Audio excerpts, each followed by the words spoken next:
Welcome back to Shabnam's cooking. இன்றைக்கி நம்ம என்ன பார்க்க போகிறோன்னா முட்டை கிரேவி எப்படி செய்கிறதுன்னு பார்க்கலாம். வாங்க வீடியோக்குள்ளே போகலாம். முட்டை கிரேவி செய்கிறதுக்கு அரை மூடி தேங்காய் எடுத்திருக்கேன். கூடவே வெள்ளைப்பூடு, ஒரே ஒரு பச்சை மிளகா, கொஞ்சமாக சோம்பு, இது எல்லாம் ஒன்றா சேர்த்து பேஸ்ட் பண்ணி எடுத்துக்கலாம். இதுதான் மசாலாவே முட்டை கிரேவிக்கு.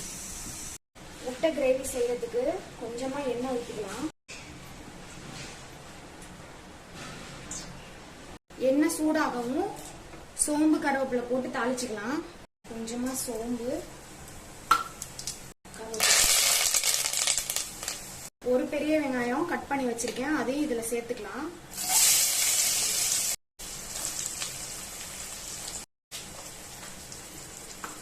நல்லா வதக்கிக்கலாம்.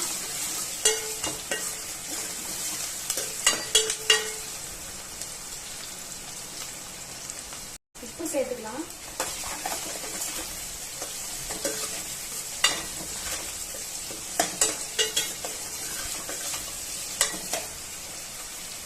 சும்மா 2 கார மிளகா, மஞ்சள் தூள், மிளகாத்தூள். மிளகாத்தூள் காரத்துக்கு தகுந்த மாதிரி போட்டுக்கோங்க. நல்லா கிளறி விட்டுக்கலாம். 1 நிமிஷம் எண்ணெயிலே நல்லா வதங்கட்டும்.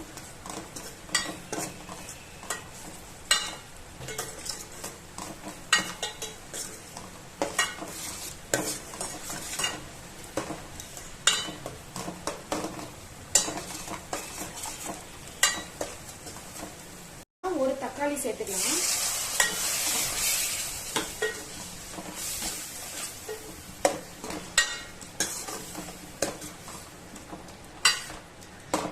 கொஞ்சமா தண்ணி சேர்த்து நல்லா வதக்கி விட்டுக்கலாம்.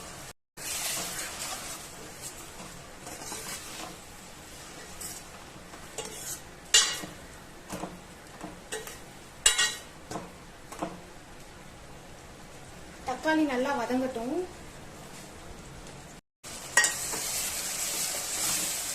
இந்த அளவுக்கு தக்காளி வதங்கினா போதும்.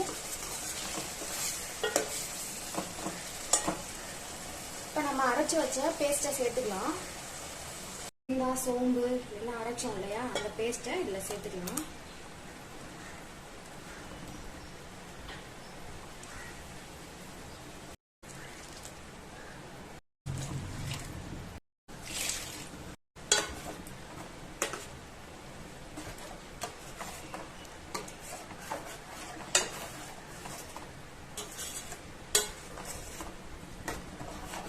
வந்துட்டு ஒரு கொதி வந்தா போதும்.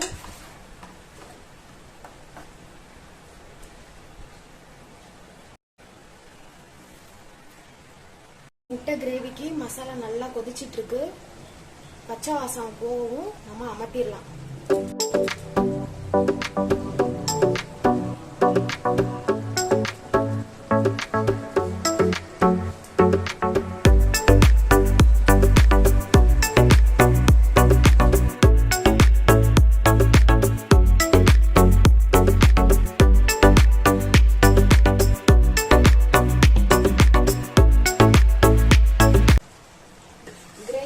ரெடி ஆயிடுச்சு.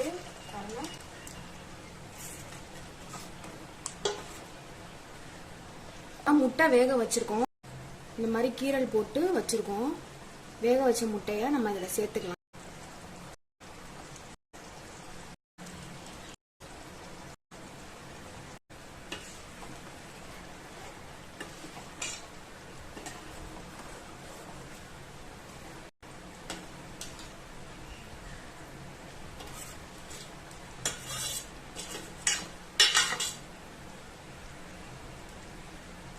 ரெண்டு நிமிஷம் மட்டும் இருக்கட்டும். பாருங்க, முட்டை கிரேவி நல்லாவே ரெடி ஆயிடுச்சு.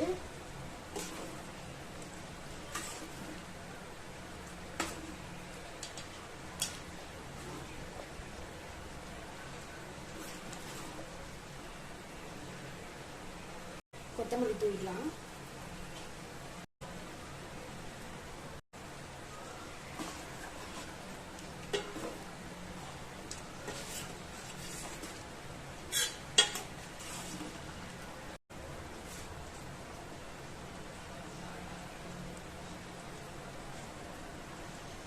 இந்த கிரேவி வந்து variety rice, chapati, idli, dosa, white rice எல்லாத்துக்குமே நல்லா இருக்கும். நீங்களும் இதே மாதிரியே உங்க வீட்டில் ட்ரை பண்ணி பாருங்க.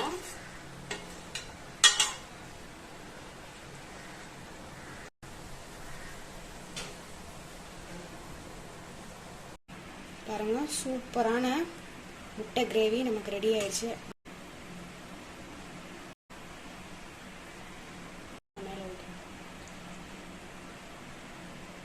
நீங்களும் இதே மாதிரியே உங்கள் வீட்டில் ட்ரை பண்ணி பாருங்கள்.